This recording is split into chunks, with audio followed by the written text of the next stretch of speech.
अवधूत चिंतन श्री गुरुदेव दत्त. श्री स्वामी समर्थ. तर श्रोते हो, आता आपण पुढे श्री गुरुचरित्रामृतातील अध्याय 22वा वांज म्हैस दुभती झाली हा अध्याय श्रवण करणार आहोत. चला तर मग अध्यायाला सुरुवात करूयात. ओम श्री गणेशाय नमः. श्री सरस्वते नमः. श्री गुरुभ्यो नमः. श्री कुलदेवताय नमः. तर श्रोते हो, नामधारक शिष्य सिद्धमुनींच्या चरणांना वंदन करून म्हणाला, अहो योगेश्वर मुनिवर्या, तुमचा जय जयकार असो.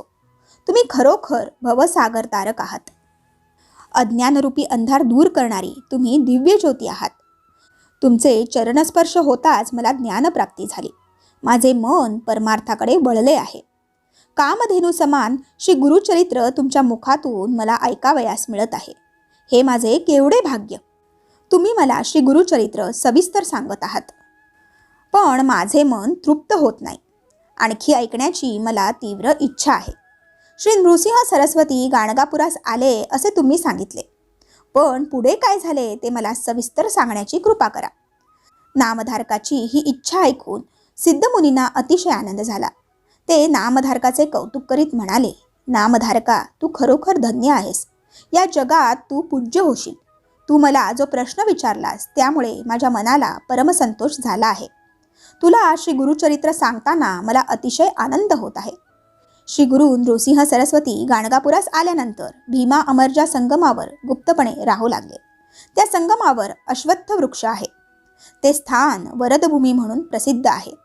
तो संगम प्रयाग समान असून तेथे अष्टतीर्थे आहेत. त्या तीर्थाचे महात्म्य अपार आहे. त्याविषयी मी तुला नंतर सांगेन.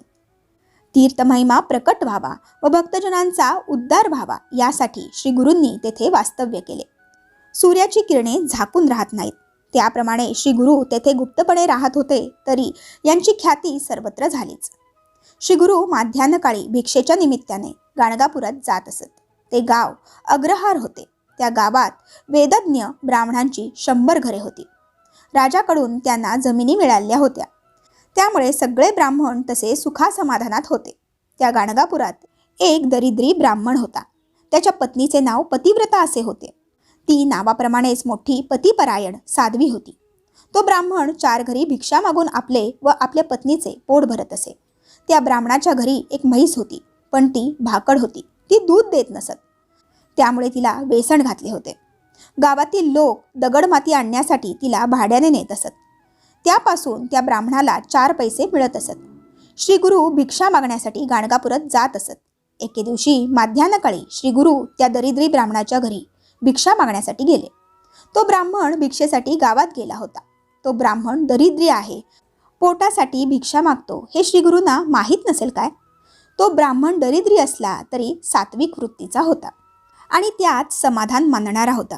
सज्जन होता. परमेश्वराला असलेच भक्त आवडतात.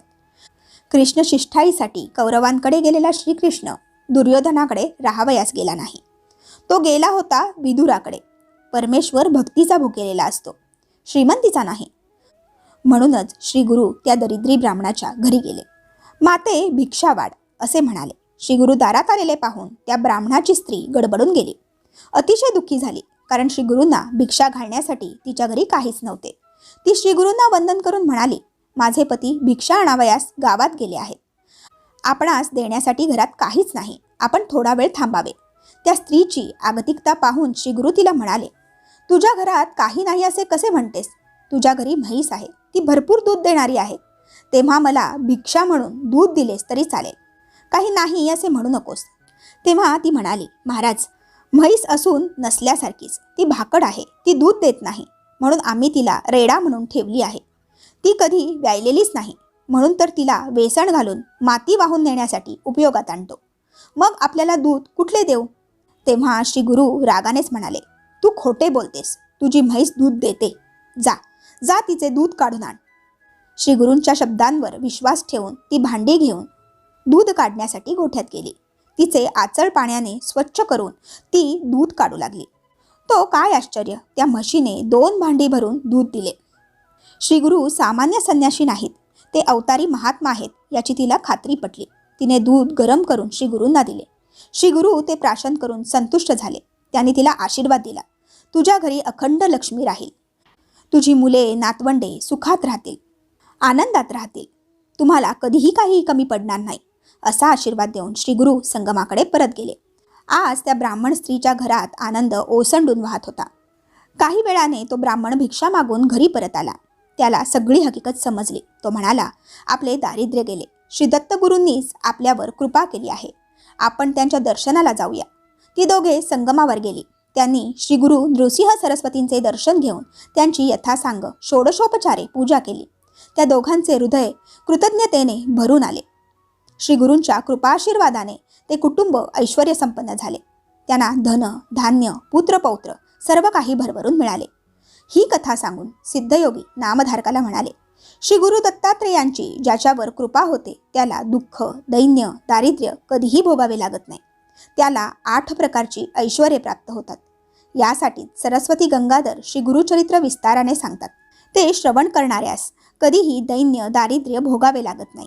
अशा रीतीने श्री गुरुचरित्रामृतातील वांजमैस दुबती झाली नावाचा अध्याय 22 येथे समाप्त होतो.